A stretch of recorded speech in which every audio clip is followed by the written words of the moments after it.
What to do, what to be. It's your girl Tyler with the T, here with a throwback.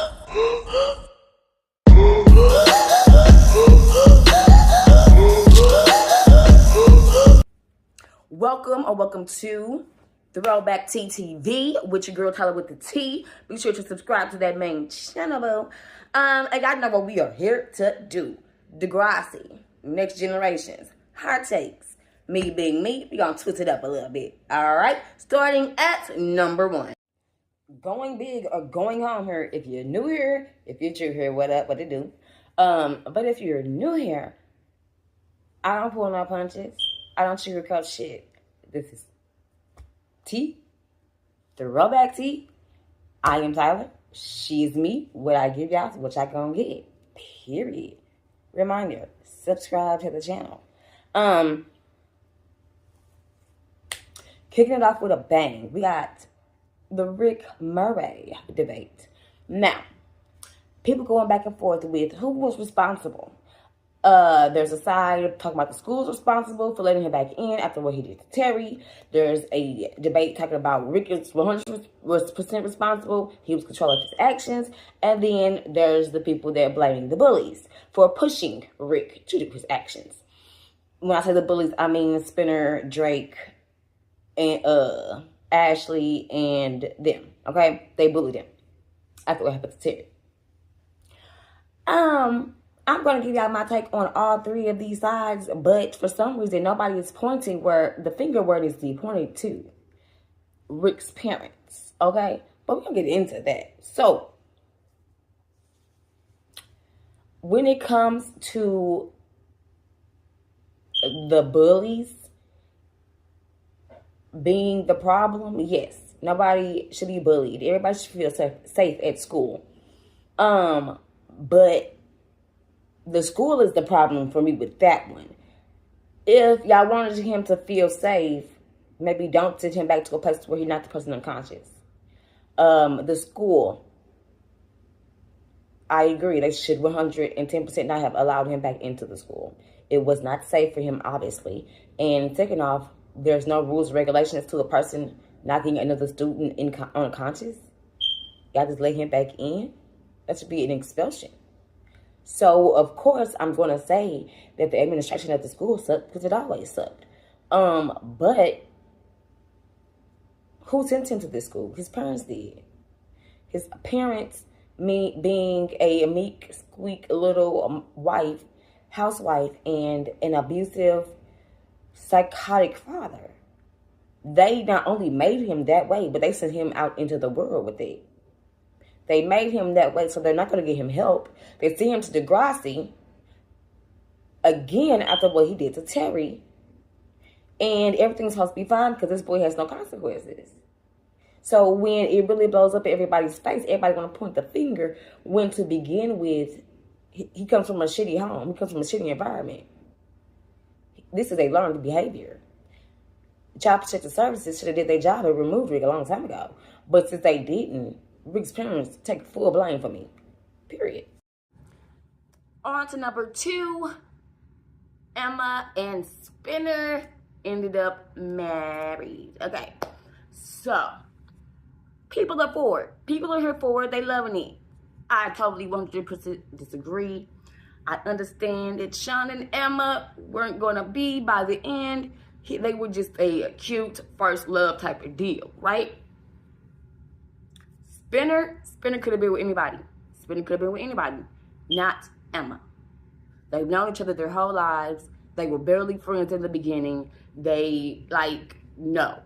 The fact that this happened over a drinking weekend in Vegas and nobody has any memories of it, and they just go along with it, this was a moment when the show was trying to fix itself. We'll get to that. But they had jumped the shark so bad, they had to fix themselves. And then they decided to keep jumping the shark to see if it'll work. And the Spinner and Emma marriage, when they got married while drunk in Las Vegas and just woke up naked in the bed together, could have been a cute storyline for a minute. But they should not have ended up together. They wasn't it. For y'all to give us maybe 10 seconds of them being together and being cute and then just saying, oh, this is it, the end game, No. I understand that Emma and Sean were first love type-ish, but if anything, Emma should have ended up with Sean. Ellie and Sean were cute, but they weren't going to end up together. I disagree with that 100% too. Speaking of relationships, this is to be worst relationships. And the other half of the debate says that Spinner and Emma were worse than Rick and Terry. Hold on to that thought as we go into 2B. Spinner and Emma, y'all know how I feel. They shouldn't have ended up together. They wasn't meant to be. It was just a rush gig for the show to see what they could do with it. And it went too long. It went too far. But Rick and Terry. Rick belittled Terry. Rick down Terry because of her weight. Rick beat Terry, slapped Terry, smacked Terry. Rick knocked her unconscious where she had a blood clot in her brain and she was unconscious and she was able to go back to school with her friends. Like, who is worse than Rick and Terry? I don't even really have much to say on that tip. Y'all are wrong. Rick and Terry are the worst relationship in Degrassi, period. On to number 3. JT York was highly overrated. I disagree. Because for a long time, JT was the heart of the show. Name another character that could be the heart of the show. Toby wasn't it yet. Liberty was Liberty. Emma's a bitch. Manny was trying to find herself. The bullies were the bullies. Who else was able to be the heart of the show? Now, people claim that he is overrated because of the relationship with him and Liberty and how he was such a bad boyfriend and how he did her so wrong afterwards and all of this and all of that. Let's talk about that because Liberty and JT were the opposites attract trope for Degrassi. Liberty was the valedictorian, smart, educated, very motivated. She had to get it by any means necessary. She had to work 10 times harder than anybody else because she was a smart black girl. And then you have JT, who just didn't give up. JT was the cute, funny class clown that everybody loved. They were just out there making jokes and being funny. And they were attracted to each other. Liberty got pregnant. Liberty decided not to have the baby. And during her pregnancy, people are criticizing JT for being goofy and all of that and criticizing Liberty for being mean to JT. JT's a goofy motherfucker. He's a funny guy. He tries to make the best out of every situation. Or he did, or he was.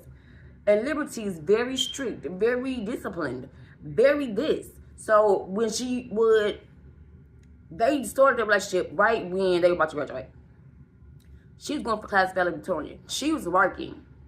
And JT was a distraction for her, and she felt it, and she knew it, and she didn't mistreat him. She just knew, like, I can't do this with JT because I am a black woman. I have to work 10 times as hard as everybody else, and he's being a distraction. I disagree with what everybody is saying. They were beautiful together for the time that they had together. Now, after Liberty got the baby and gave it up for adoption, was JT kind of cold? Yes. Was Liberty really cold? Yes.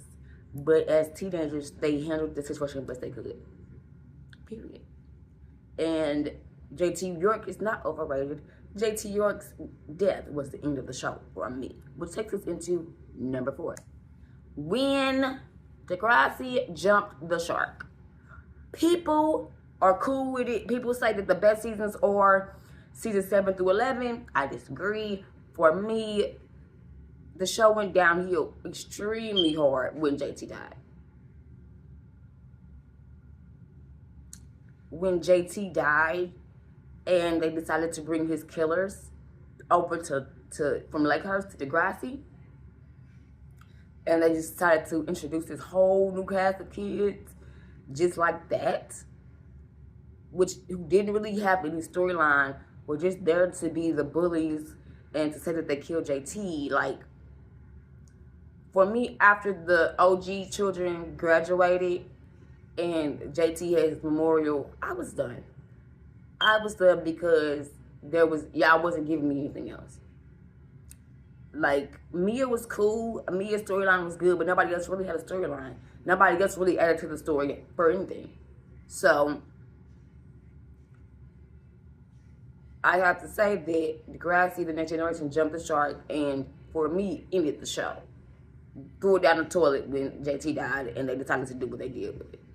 I feel like they had a plan to kill JT off to move them towards the next era of Degrassi, but they didn't do it right. Sorry.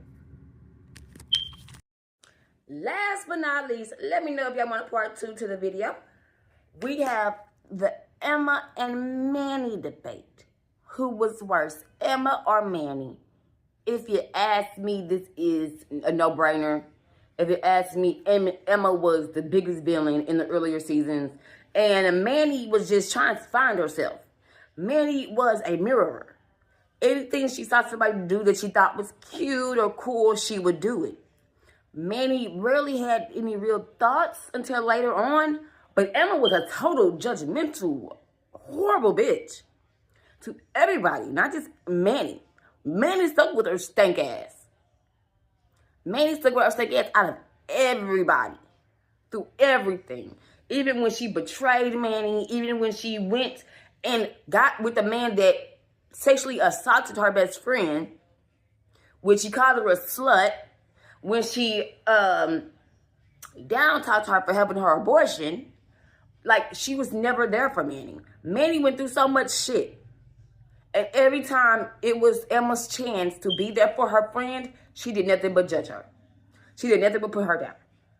Emma was the worst friend out of the entire friendship group, and Manny just didn't know what the fuck was going on. Period and point. Sorry, not sorry. That is my opinion, my tea, on Degrassi Hot Takes. If you have any more, drop them down below in the comment section. If you have any thoughts on my thoughts, baby, feel free to let me know. Like this video and subscribe for more from your girl, Tyler with the T. And join me for another throwback. Deuces. Peace. Peace. Love. Positive vibes.